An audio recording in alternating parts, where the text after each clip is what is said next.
Okay, and we are live. Hello, Helen. Hi, Ryan. So good to see you. Oh, you too. It's been a couple weeks. Yeah. Hope Well, thank you so you're having much. fun. Yes, exactly. Enjoying summertime. Right. Well, this is the fifth in our 6 week series, and today is on Morphic Awakening. And it's a concept and a healing modality that I learned through you, and something that we have talked about quite a bit, along with Saria. So I'm going to have you give a intro on what it is and your experience with Sure. So you'll interrupt me because I could go on forever. So I was working with a healer who has now become a good friend, Saria did. And she had studied different healing modalities over the years. And then in 2015, in the middle of the night, she started getting images. And she wrote them down, and they were actually healing protocols.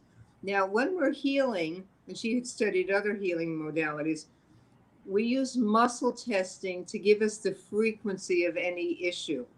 So she was comparing what she had learned in terms of frequency with what she was getting from this new healing that was coming down. And she found that it was stronger than anything else she learned. And since 2015, a ton of protocols have come down. And so she's been teaching them and using them. When she first started using them with me, it was like, wow. And shortly after she started using the what she called Morphic Awakening, which I'll explain, I had a spontaneous week-long Kundalini awakening. And I'm telling you, I didn't even know what an awakening was it. until she told me, and then I Googled it. But the healing just opened me up in a way that I had never been opened before, and it's continued. Mm. Wow. So the reason she called it Morphic Awakening is there's a man named Rupert Sheldrake, and he talks about something called morphic fields. And the simplest way to explain morphic fields is something called the hundredth monkey effect. The hundredth monkey effect was based on some research done by Japanese scientists studying Japanese snow monkeys. And they were studying these monkeys on an island, and one of the baby monkeys took a sweet potato from the ground, and he decided to wash it in the sea. Now, obviously, got the grit off and made it taste better. So other monkeys started imitating this little child monkey, and then after 100 monkeys did it, the information traveled in what Sheldrake calls morphic fields of information, and it went to other islands and was transmitted to snow monkeys on other islands. So there was no what we call physical transmission, but energetically it was transmitted. So people who study morphic fields know that information can be transmitted within a species on something called morphic fields. Right. Yeah, I had a similar experience, and I guess my own awareness and moment about a year or so ago when I had a moment where I was felt I connected with somebody energetically, and I could feel that there was this, regardless of physical location, which Right. is kind of along these same concepts, that these monkeys, because it was kind of a more of a mass, transmitted how to's and knowledge without physically seeing what they were doing. Well, yeah, we're speaking. So when um, when we measure frequency, I use something called muscle testing. Hmm. So sometimes kinesiologists will test your arm and see if you're holding, if I'm holding vitamin C, and the chiropractor presses my arm, does the muscle get stronger or weaker? That will tell you if the energy is strong for you, strengthening you or weakening you. In morphic fields, we try to measure the morphic fields of information to see if you're connected to strong fields or fields that are weakening you. And then we can use a protocol to connect you to the stronger fields of information. So it's all done with energy, and the energy is not my energy. The energy is, um, I feel like I have a portal. I have it in my sacral area. Some people have it in their heart area. And so I go inside and I ask a question, and if and I receive the information through that portal, and if the information is making a person stronger, my fingers will stay together. Like if I said, "Is your name Ryan?" my fingers will stay together. If I say, "Is your name Stanley?" my fingers come apart. So whatever question I ask, whether the person is virtually in front of me or I'm doing it remotely, I will still get a true answer by using the muscle testing. Right. So can you give us an example of a like maybe somebody you had or worked with where a morphic field was not serving them, and then an example of connecting them to a morphic field that did support them? Yeah, so I can give you an example of a lovely young woman who came in, who I'd been working with for a while, and she came in. She said, "Every night I'm breaking out in hives. I've gone to my acupuncturist, nothing is working." So I wanted to see what frequency her antihistamine levels and her histamine levels were connected to. Mm. And so I found that she had a low frequency when it came to antihistamine and a high frequency when it came to histamine. So once I measured that, I used a protocol to shift the histamine down and the antihistamine up so she would be not having allergic reactions. The next thing I wanted to do is say, okay, so now we know that her histamine and her antihistamine were off, but let me use my muscle testing to find out, is it physical? Is it psychological? Is it mental? What I got was it was emotional. So when my fingers break, that's the answer. It's emotional. So then I go through the emotions. Is it fear, anger, rage? So when I got the answer that it was rage, we did some work together to let the rage come up and out of her system. She didn't have to yell or do anything, just to let the sensations of rage come up. And Mm. then that night, at 9:43, I got a text from her, and she said, no more hives," and they never came back. Mm. So we Yeah. connected Wow. different. So an Norfolk field with a higher frequency without rage, a high frequency of peace, and then we worked with the histamine and the antihistamine levels. Yeah, and what I love about this, because we did a workshop with Saria earlier this year, is that out of the different modalities that I've been exposed to, this felt very active versus passive. So in the morning for me, it empowered me to give me the tools to learn how to feel and manage my own states. Yeah, And Mhm. I think, in all the work, there's only more for work or other work to be able to have tools to shift things. And Mhm. so all these protocols, and there are so many, were consciousness giving us tools for our own healing. And again, I can't emphasize enough how important it is not to be thinking. Mm. If the answer is not in your mind, and if I start thinking, well, is she feeling this? Is this? I'm never going to get an answer.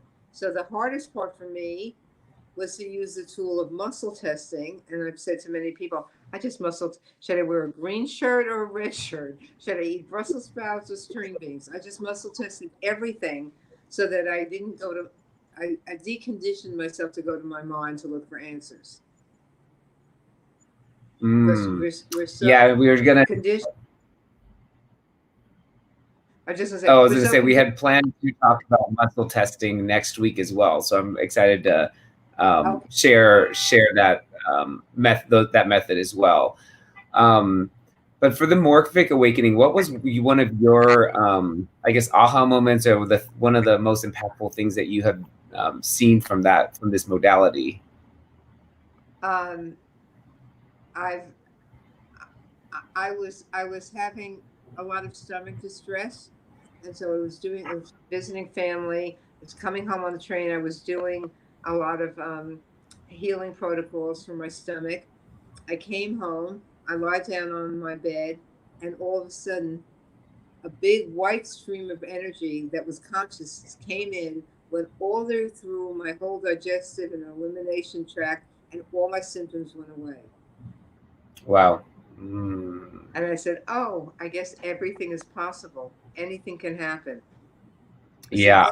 the Wow. energy is the energy, because I was in that field of healing by doing it on the train. The energy was invited in and did healing. But sometimes um, I was working with a woman, and I could see that she was very tied into her family's suffering, and I said, "Can I think we need to disentangle you from all your family issues." And she said, "No, no, no, not my brother. He's suffering." And she gave me the name of an illness that he had. And consciousness gave me another message and said, "No, that's not it. It's something else." And so I cleared what the message was, and I said, "Well, he's probably won't even know it because he's going to wake up in the morning." He was in California, we were in New York. He's going to wake up in the morning and feel the way, do his day the way he normally does it. But that's not what happened. He sent her a text and said, "I don't know what happened to me today. I woke up for the first time in my adult life not being depressed." Mm. And so you did healing work on him without him even being He didn't, conscious of it. no, he wasn't conscious of it. Right. Yeah. I one of the um, concepts that we had talked about in the workshop were connecting in when you're in your energy state or meditation with healers or people at a high frequency. So in the kind of the frequency levels, it goes from 0 to 1,000, and kind of like lower states of fear, and those are lower vibrations, so less than 100. And when you have joy and happiness and bliss and peace, those are closer to the 1,000 mark, just as a reference point. But I have found in the morning when I am in meditation and I'm doing my own state management, if you will, I love what Saria taught us with connecting with the healers that are at a frequency of 900 to 1,000.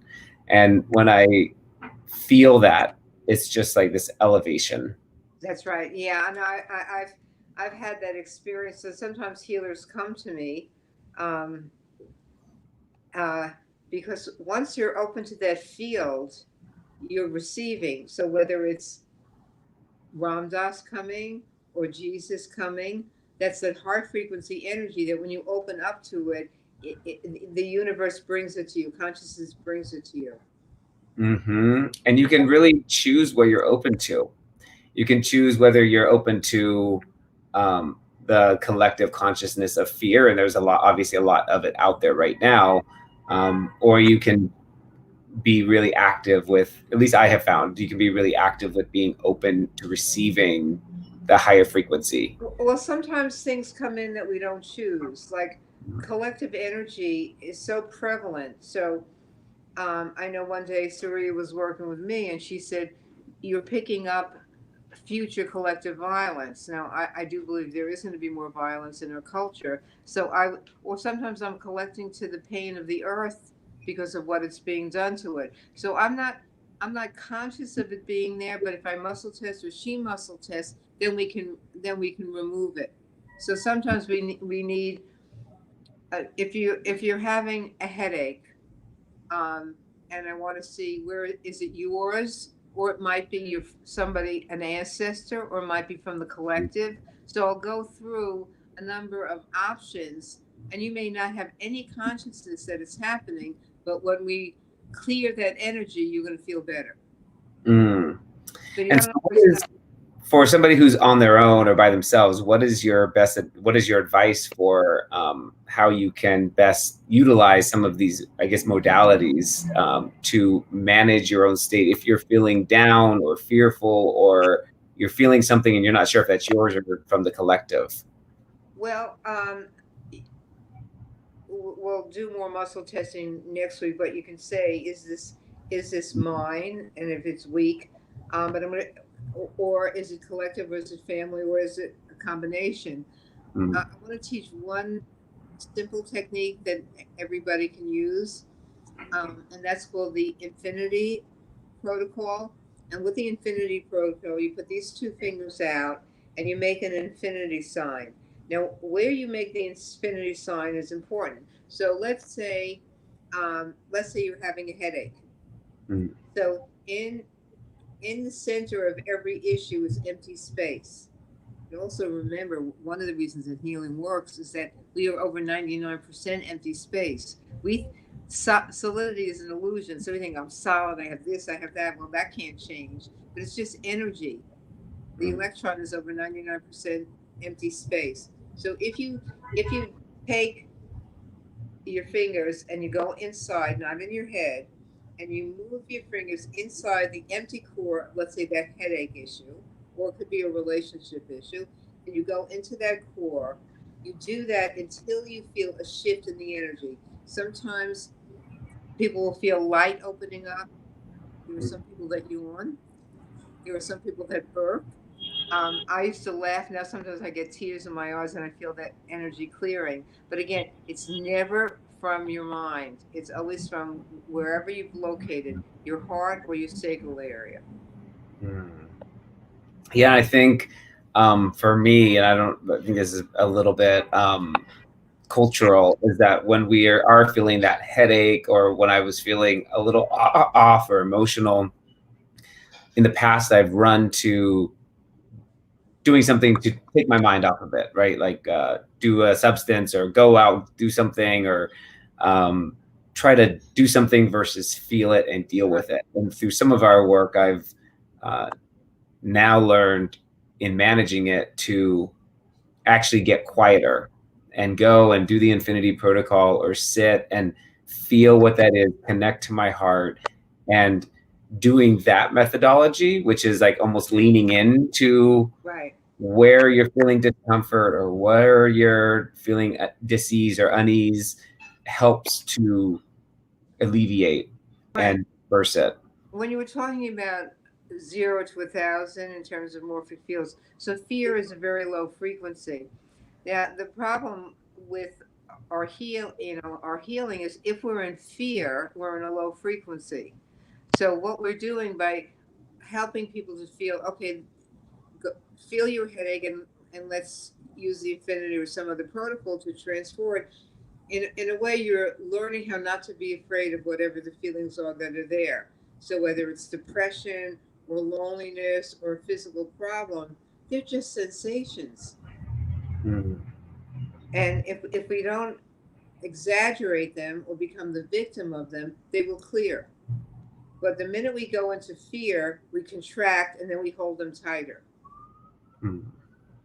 So in in our work, there are no feelings or sensations that are bad. They're all energies that we can transform. And for me, as Mm. a person who was sick my whole life, to have a physical symptom and feel, oh, okay, I can transform that. Or what's the message in that symptom? Is it something mental that I'm carrying around that's causing this symptom? Whatever it is, I don't have to be afraid because I have a physical that has pain. Repeat that last part. I think you broke up just a little bit. What I was saying is that I don't have to be afraid of any sensation. Mm. Depression is just a sensation. Right. It's just You a don't have. sensation, not to be fearful of. That's right.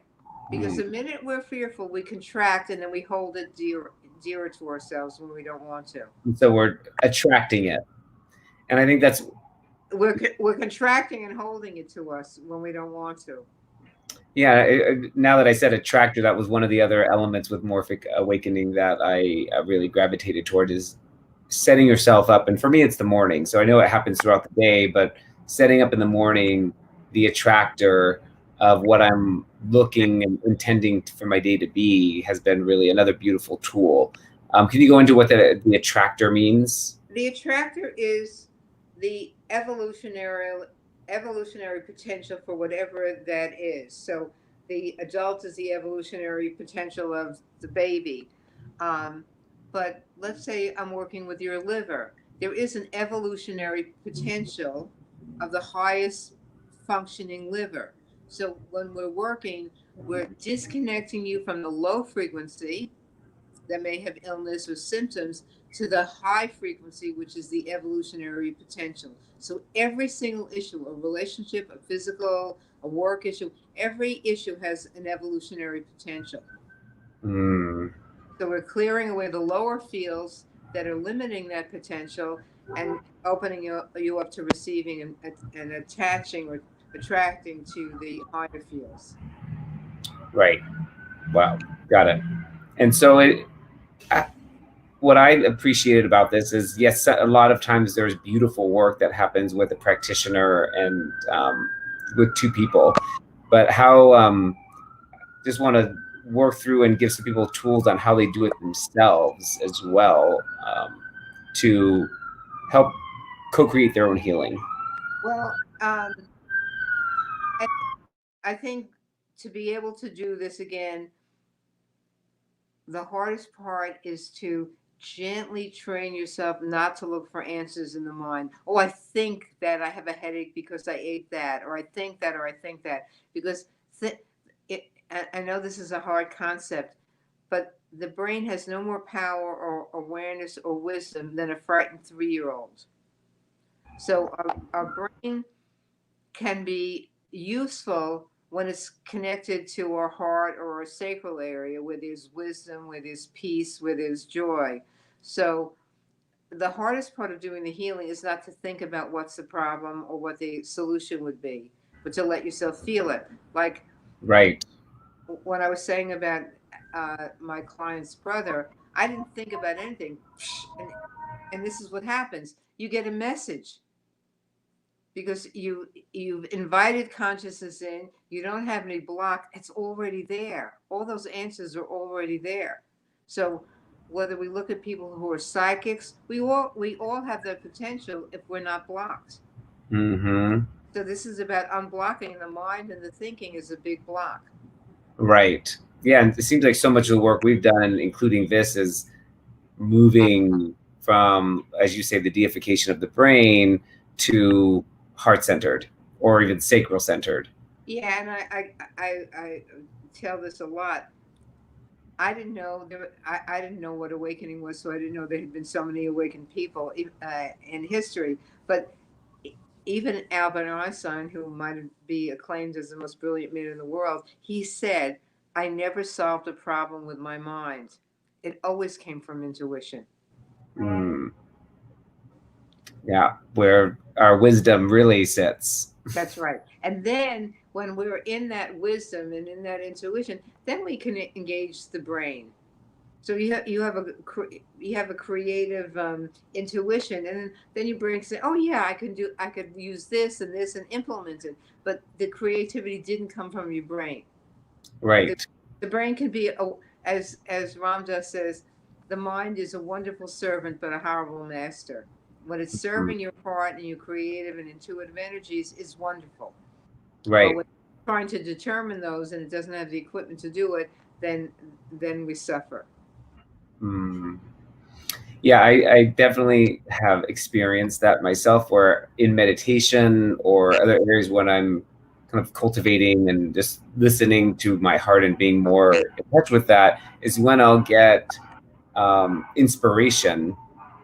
And when I execute that inspiration is when my mind is really useful. Right. That's right. But being stealing, quieting the mind when I want to be creative or just in a um, quiet space that I can allow myself to feel. Um, And we don't want to have a negative feeling about the mind. We mhm. just don't want to overempower it. So, as I said, your mind on its own doesn't have any more wisdom than a frightened 3-year-old. But if your mind keeps shooting out, this is scary, that's wrong, what if that happens, whatever, just thank your mind. It's trying to protect you. But the real trick is not to empower it, Mm. not to take it literally, not to give away your intuitive or heartfelt experiences to this gerbil on a wheel going around and around and around. Right. Yeah, which our minds definitely are, which they can be easily. Yeah, they've been conditioned to do. Yeah. Yeah. Well, awesome. Thank you, Helen. I know we're about at 25 minutes, and so we're wanting to keep these kind of short and sweet. Okay. So I appreciate your time and loving energy as always. Okay. And My pleasure. look, This has been such a gift. It's my pleasure to share it with people because I was sick my whole life from the day I was born, and now that's not the case. And I Mhm. spent my whole life with doctors. Yeah, it's a beautiful with all these concepts that we've been talking over the last 5 weeks and next week have been such a beautiful way of liberating. And it's not something that happens overnight, but it's also something that, as you practice and engage in it, allows for more days of feeling ease and peace and joy and all of these beautiful like That's states. right. All Yeah. the all the things we deserve. Oh, yes, all the things that we're all desiring. So, Okay. yeah, thank you so much. Thank Have a you. wonderful day. Okay. Okay. Bye bye. Back to you.